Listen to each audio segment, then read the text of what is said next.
no primeiro romance do Machado de Assis, o ciúme é tratado como um movimento psicológico, ponto.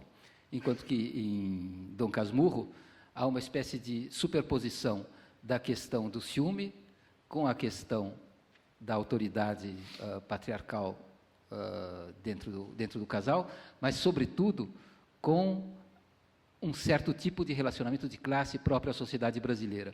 A relação entre as classes proprietárias e os seus dependentes. Essa situação ela tem generalidade para o Brasil por uma questão de classe, que é a seguinte. Vocês, no Brasil, até uma certa altura do século XIX, tinham uma situação de escravidão, quer dizer, o grosso do trabalho era feito por escravos. Isso tinha uma consequência drástica para os brancos que não fossem nem ricos, para os brancos que não fossem ricos. Quer dizer, os brancos, vamos falar, os brancos pobres, numa sociedade escravista, eles não têm como ganhar a sua vida, porque não existe mercado de trabalho. O trabalho é feito pelos escravos, né? Então, esses brancos pobres, nessa sociedade, eles só têm um jeito de ganhar a vida, de sobreviver, que é de serem aceitos, de serem favorecidos por um proprietário, quer dizer, de viverem como clientela de um proprietário. Isso é um dado estrutural da sociedade brasileira e fez que a relação de clientela, ou a relação de favor, há 1000 nomes para essa relação, ou de cupinchagem, ou de capangagem, enfim, os nomes são inúmeros. Essa relação é uma relação estrutural na sociedade brasileira. O Machado percebeu isso e escreveu os primeiros romances dele sobre essa relação.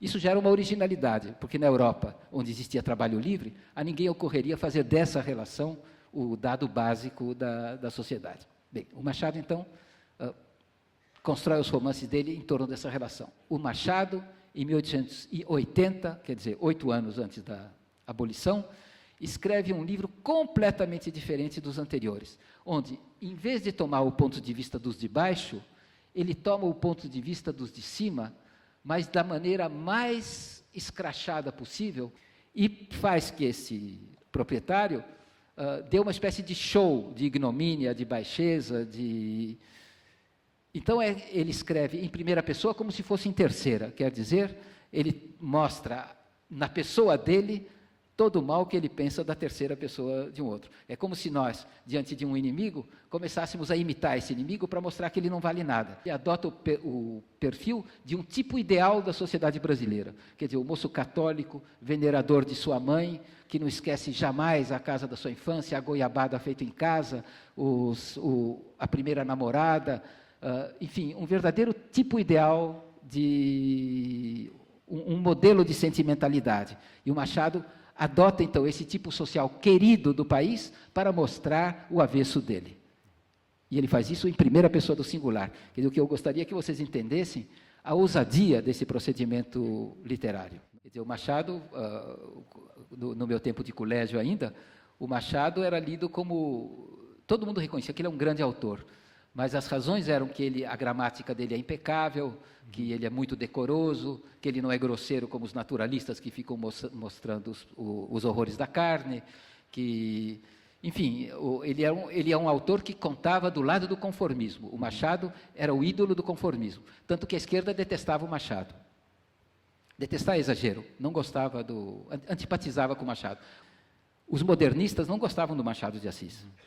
Porque os modernistas tinham uma espécie de, sobretudo o Mário de Andrade, tinham uma visão de si mesmos e do seu papel histórico no Brasil de levar, de conduzir o povo brasileiro a uma civilização mais culta, melhor, enfim, tinha uma espécie de otimismo com o seu sarcasmo, com o seu ceticismo, com o seu pessimismo, ou como diz o Manuel Bandeira, numa frase muito engraçada, com a sua filosofiazinha pessimista antipática, o Machado não era o autor para esse sentimento da vida.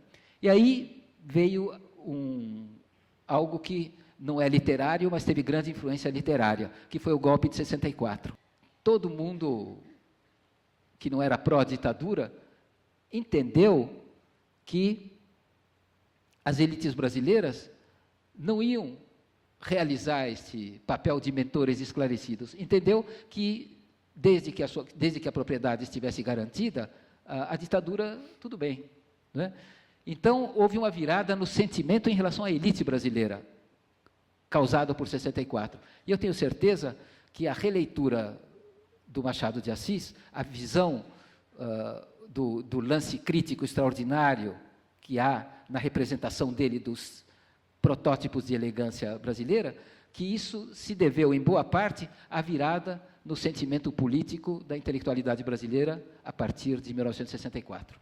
O Machado, que é um homem que tem muito presente a ideia da formação da literatura brasileira, de que um autor se apoia nos anteriores e aproveita o que eles escreveram e cresce a partir deles.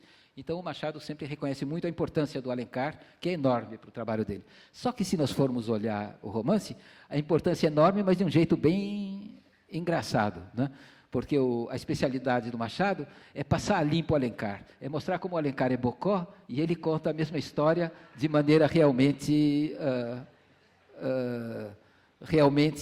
real, aguda. Né? No Alencar há